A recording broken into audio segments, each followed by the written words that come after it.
오늘 내용은 나단 선지자로부터 전해받은 다윗 언약에 대해서 다윗이 하나님의 전에 나아가서 앉아서 감사 기도를 드리는 내용입니다.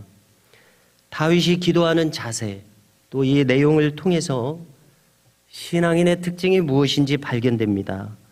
복음적인 인간상이 무엇인지 분명하게 드러나고 있습니다. 그것을 한마디로 표현한다면 그것은 겸손한 자세입니다.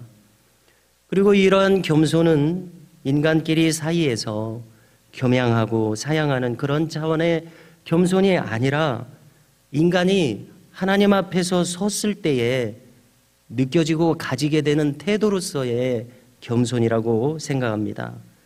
바로 이러한 자세가 있어서 그가 신앙인이요 복음의 사람이라고 생각합니다. 달리 말해서 이 겸손한 마음은 그가 은혜를 받은 증거요 천국 백성의 가장 두드러진 표지가 아니겠는가 이리 생각됩니다.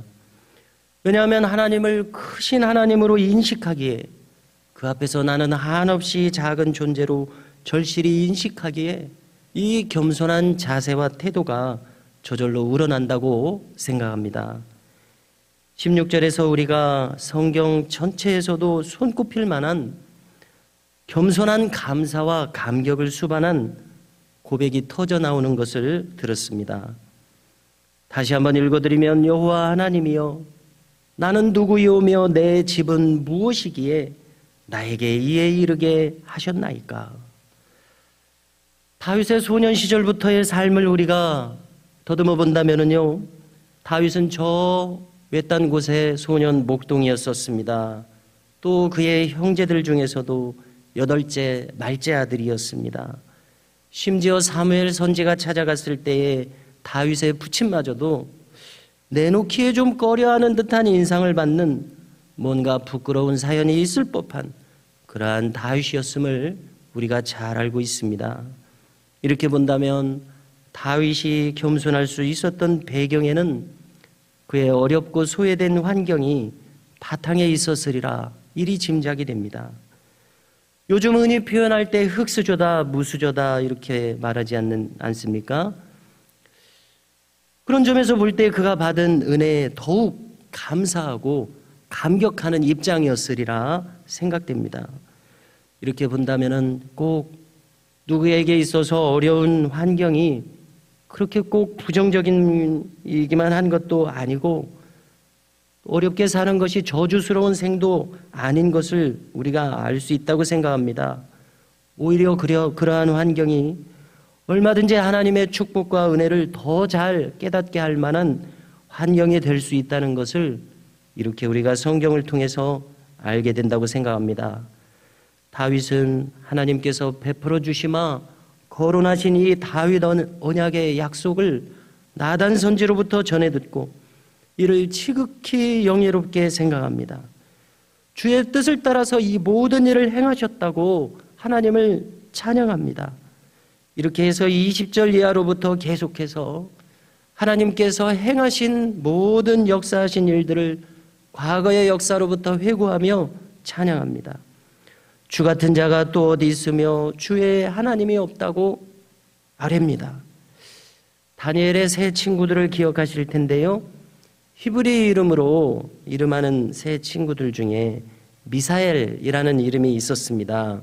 그 뜻은 하나님과 같은 이가 누구랴 이런 뜻입니다. 하나냐, 미사엘, 아사랴 세 친구 히브리식 이름인데요, 주 같은 이가 누구랴, 비길 데 없는 유일하신 하나님을 느껴서 이렇게 고백하고 있는 다윗의 모습이었습니다. 이러하신 하나님께서 저 이스라엘을 택하셨습니다. 수십 수백의 민족들이 있었겠지만은 이스라엘을 택하셔서 출애굽의 놀라운 역사를 베풀어 주셨습니다.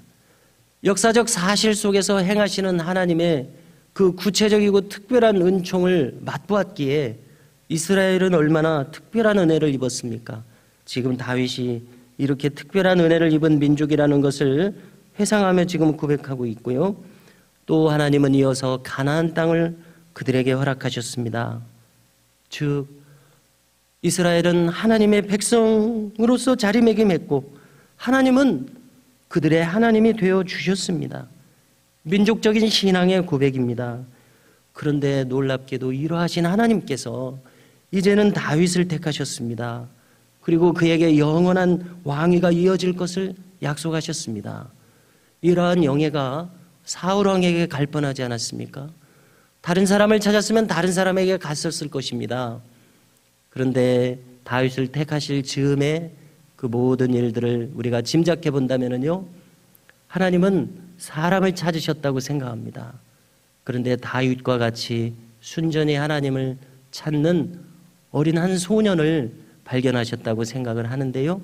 자, 이렇게 하나님께 뜻을 둔 깨끗한 영혼을 택하셔서 그 영혼에게 계획하신 놀라운 이 축복과 약속과 인도하심을 허락하신 것을 알 수 있습니다. 그러므로 우리도 느끼게 됩니다. 하나님은 하나님을 찾는 백성들을 찾으시는구나. 바로 이 다윗이 받은 놀라운 은혜처럼 우리도 하나님이 찾으시는 그 자리에 있을 수 있기를 간절히 소망을 해봅니다. 자, 이런 다윗을 택하셔서 영원한 왕위가 이어질 것을 약속하셨습니다. 다윗 언약의 핵심 아닙니까? 자, 다시 한번 이 약속이 놀라운 것은 이런 약속에 대해서 지금 이스라엘의 왕조가 시작하는 찰나 아닙니까? 다윗이 2대 왕이니까요.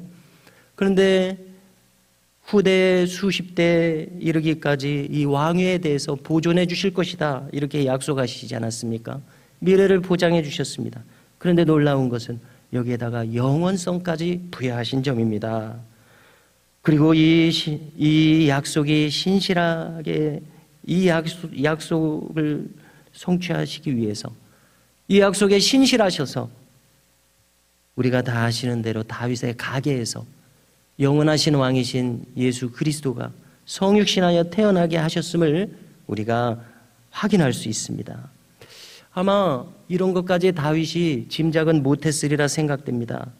그렇지만 이렇게 영원성을 부여하시기까지 하면서 지금까지 주신 축복도 작게 여기시고 이런 영원한 축복을 주시는 이런 하나님에 대해서 생각할 때 오늘 말씀 25절을 보니까 다윗이 뭐라고 이야기합니까? 이렇게 기도하며 간구할 마음이 생겼노라고 합니다. 너무나 벅찬 은혜를 주시니까 기도하지 않을 수 없었다는 것입니다.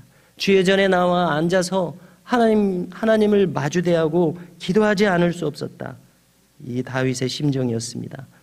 그래서 이와 같은 것이 바로 성도와 하나님 사이의 교제로구나. 무엇인가를 주고받는 관계, 즉 은혜를 주셨습니다. 그러니까 감사를 드립니다. 이것이 성도와 하나님 사이의 교제인 것을 우리가 다시 확인하게 됩니다. 자, 역사상, 교회사상, 저 앞서간 신앙의 성도들이 언제나 이러했습니다. 그래서 우리도 신앙으로 살아감에 있어서 우리도 추구할 바가 바로 여기 있음을 알게 됩니다. 오늘 다윗의 이 본문을 대하면서 여기에 신앙의 핵심적인 모습이 있구나, 오늘 다시 한번 깨닫게 됩니다. 그래서 우리도 저 에녹처럼, 바로 이 다윗처럼 주와 오늘 이 하루도 동행할 수 있는 은총의 날을 맞이하고 살아갈 수 있기를 간절히 바랍니다. 다시 한번 다윗의 심정을 같이 한번 품어봅니다. 나는 누구이오며 내 집은 무엇이기에 이에 이르게 하셨나이까. 우리도 이 마음으로 주께 나아가는 이 하루 되시기를 간절히 소망합니다.